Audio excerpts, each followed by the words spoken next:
I my हमर तसलिया के ले गेले। देखी तो कल नैक के लोटो चोरा लेलके, आज फिर तसलिया चोरा लेलके। ऐसे में तो हम उजड़ जी बेरे भोरे भोरे पगला गेले। आजी दीदी आजी हमार तसलिया ले गेलो है। नहीं जी हम नहीं ले गेलियो वहां। एजा 2-4 घर छोड़ के भूत आबो है, हमार सामानवा ले जाइले। आहे तू केकरा बोल रहनी है? हमरा तो नहीं ने बोल रहनी है तनी परजिया मारल कम कर। अजी तू काहेला भग भग आ गेलो है? तोर नाम लेके कहलियो हम, एकर मतलब तू ही ले लो है। आगे राड़ी हरदम तोर सामानवा हम ही चोराओ होगे है। तनी मुहा संभार के बोलो, तोरा से कम ही की। आगे मांग जरौनिया तू नहीं मन में की गे। देखी तो कब से एकर इज्जत कर रही, तब मानते ही राड़ी, बिना पिटैले नहीं मानते। आगे राड़ी बेटवा खाओ की रुक हम तोरा बताओ ही होगे। हाँ आगे बेटवा खाओ की, तोरे बेटवा मरता। अरे काहे लड़ रानी?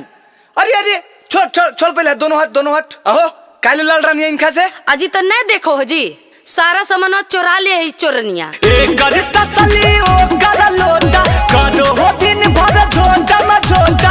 एकर तसली ओ कर लोटा, कदो हो दिन भर झोटा म झोटा।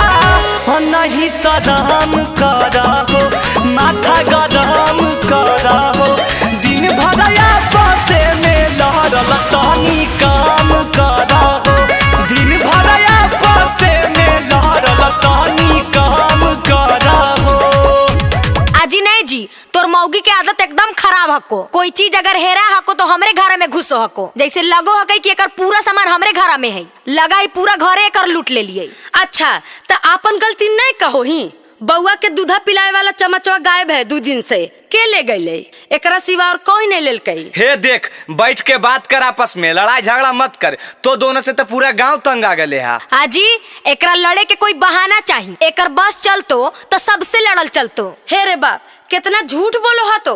आगे तू नैहरे से बदमाश ही, हम जानो ही। आगे चुप हो जो। मांजेला धैले हम बर्तनमा, लाबे लगले पानी सजनमा। मांजेला धैले हम बर्तनमा, लाबे लगले पानी सजनमा। नाला चला बाप दोसर के नाला बाप, लेके रख लेल कोई चमचवा हलै कला बाप, लेके रख लेल कोई चमचवा हलै कला बाप। एकर चक्कर में कल खराब हो गेले, बहरा से पानी लावो पड़ो है। हाँ गे पूरा कला के पानी तो हम ही पी गेलिए।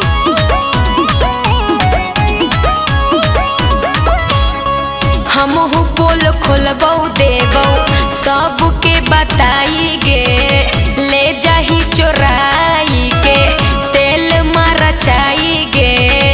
चलनिया तू से बढ़निया के गे। हमरा समझ में नहीं आबो हो तोर लछनिया गे धनिया, तो ही बताऊ घर में कौची के हो कमिया गे धनिया।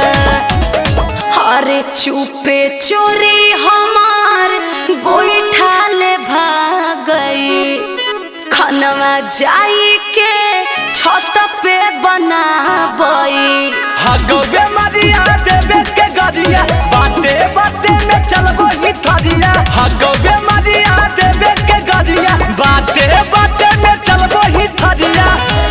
बड़ी बेदाम करो हो, नाके में दाम करो हो, दिन भर या पासे में लहरल तनी काम करो हो, दिन भर या पासे में लहरल तनी काम करो हो।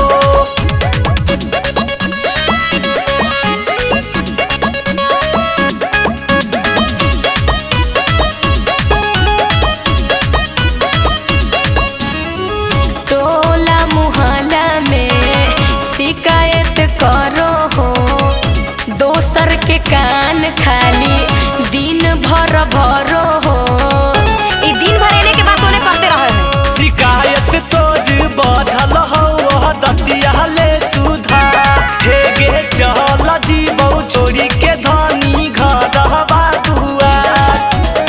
अरे बिक्की अमित हमार सुन हो तो बतिया, आ बढ़ चढ़ के बोले के है एक कर दतिया।